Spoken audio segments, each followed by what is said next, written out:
Antiquity Unveiled, the most marvelous revelations of the 19th century concerning the origin of Christianity, by Jonathan Manning Roberts. Abgarus.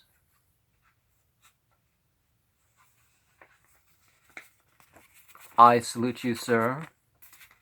Whether my name is recorded in history, I care not, nor do I care whether it is disputed that I ever lived. But I know that I do live as a spirit, and what is more, that I lived exactly at the time it is claimed that Jesus lived. Not only that, but it is claimed that I had correspondence with Christ.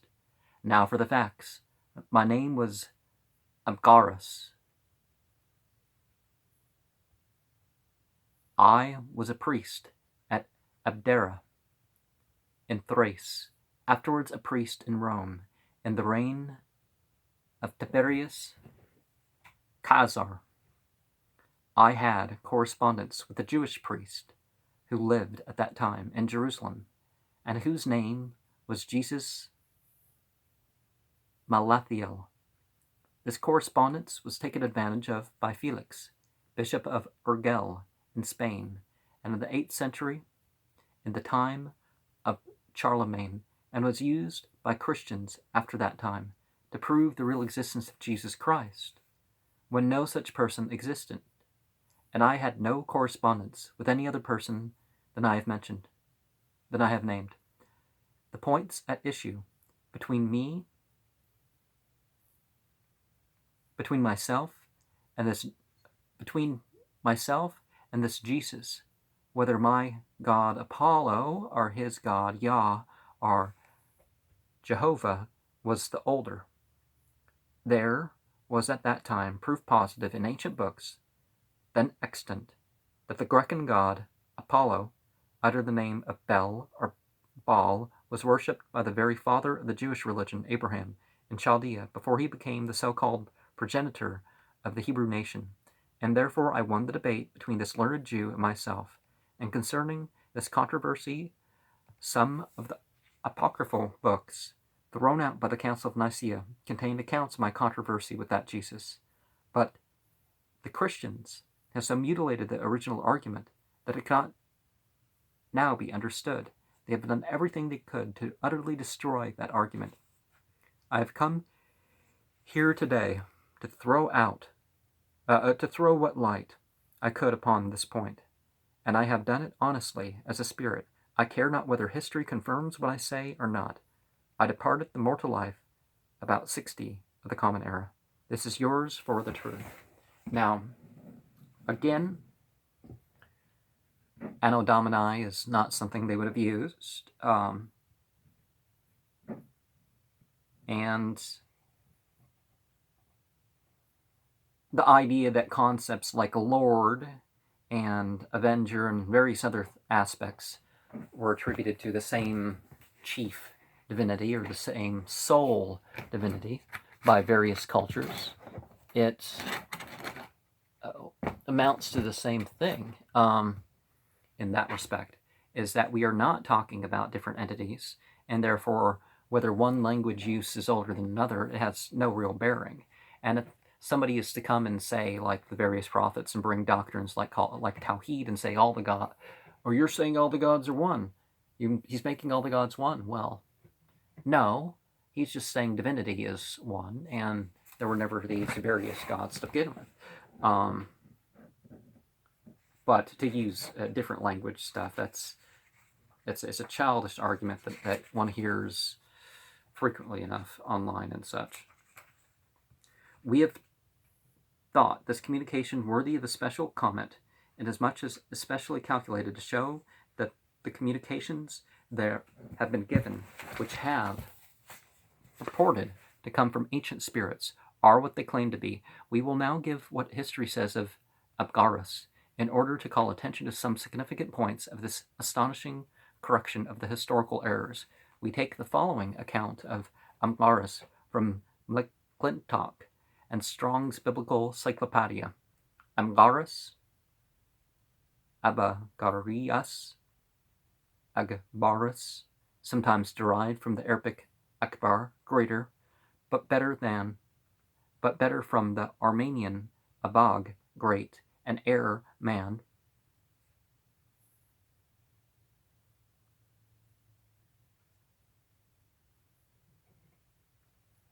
Abgarus, the second in the Goetia, could that have some tying to this? The common name of the petty princes are Tuparchs, who ruled at Edessa in Mesopotamia. Of one or whom there is an Eastern tradition recorded by Eusebius that he wrote a letter to Christ, who transmitted a reply. Eusebius gives copies of both letters as follows: Abgarus, Prince of Edessa, to Jesus, the merciful Savior, who has appeared in the country of Jerusalem, greeting. I have been informed of the prodigies and cures wrought by you without the use of herbs or medicines, and by the efficacy of only your words. I am told that you enable cripples to walk,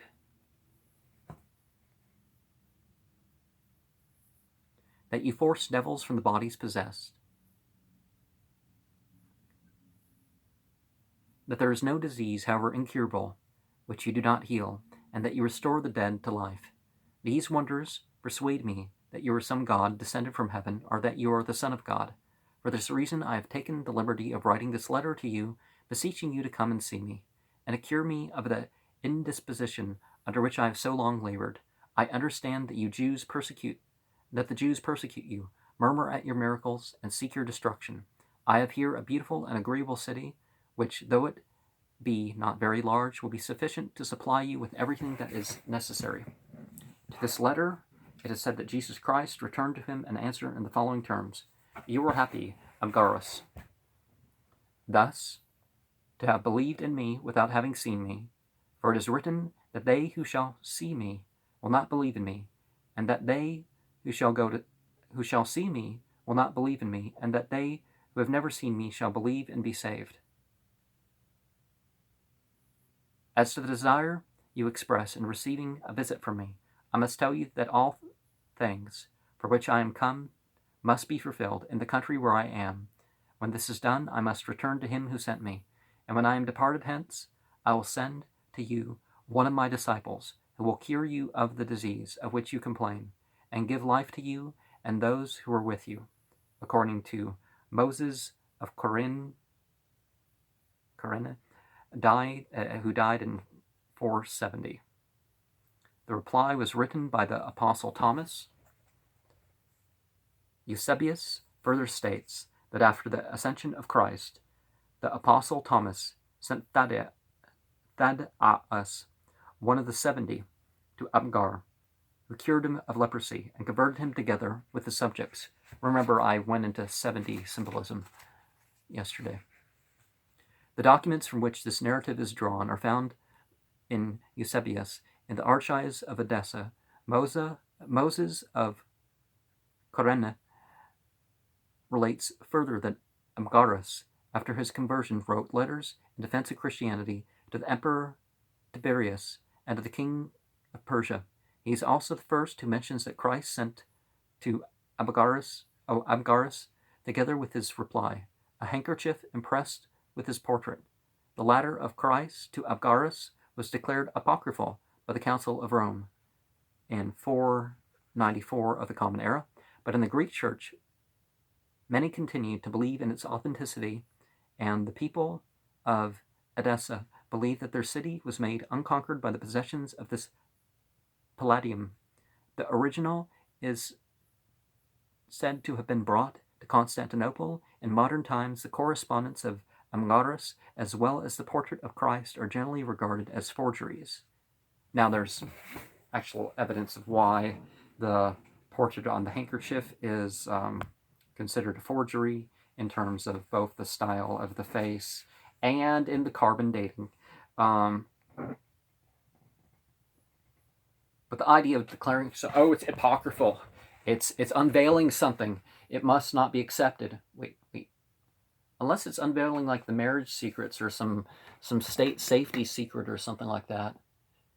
That is absolutely the type of text that you would want to get a hold of, isn't it?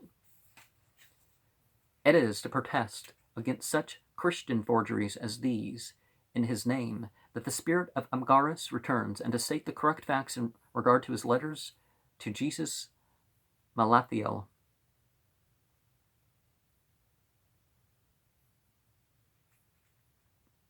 Mulital, maybe?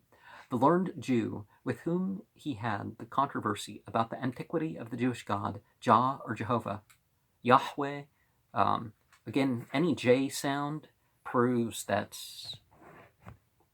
these people can't read that language, and so how can they be speaking about such things?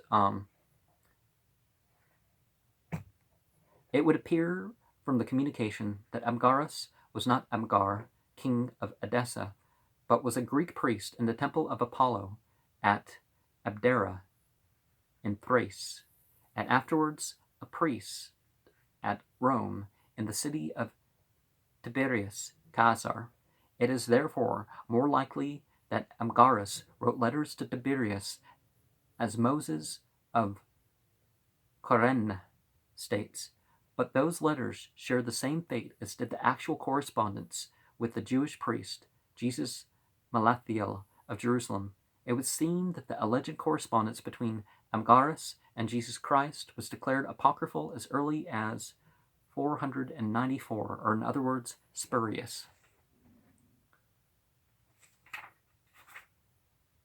The reasons for that declaration was not given, nor was there any attempt at explanation as to how so recognized an authority as Eusebius had been induced to cite the alleged correspondence as genuine. It would appear that the Council of Rome in 494 only declared the letter of Christ to Abgarus as spurious, but did not pronounce the alleged letter of Abgarus to Christ equally spurious. Both rested on the same authority, and both should have shared the same disposition at the hands of the Roman Catholic Church. It would further appear that after the discrediting of the correspondences in question, no further use was attempted to be made of it as affording historical evidence of the existence of Jesus Christ until Felix, Bishop of Urgel in Spain, in the reign of Charlemagne, again attempted to use it as authentic historical evidence of the existence and character of Jesus Christ. Now, who was the Felix referred to in the communication? He was the Bishop of Urgel in Spain in the latter part of the 8th and the beginning of the 9th century. Refer to McClintock and Strong's Ecclesiastical Cyclopedia for the account of Felix. View all the facts as we may, the communication must strike the attention of thoughtful persons as of a special significance in showing what the so-called Christian religion really is, and furthermore it points us to the truth as to this important item of history, exposing the falsehoods that were built upon the single fact that Abgarus had corresponded with a Jew named Jesus, Isa maybe, Yeshua, however the variation. It becomes more and more certain that the spirits of the learned and distinguished men of the past are perfectly conversant with the pious frauds and errors that have been perpetuated in their names, and they have at last found a means of setting themselves and the occurrences of their times correctly before us. Now, so the part about Abgarus after the writing of the Vulgate versus before the writing of the Vulgate, you see a definite change. The idea that he may be a god and, the existence of a possible Christian religion is claimed after the writing of the Vulgate, of Jerome's Vulgate. So the historicity of it, particularly if it's in the hands of a Christian priest, basically falls apart, other than the idea that there may be something, like we are saying with the rest of the New Testament, some existing text that were used as a copying template to work with an altar.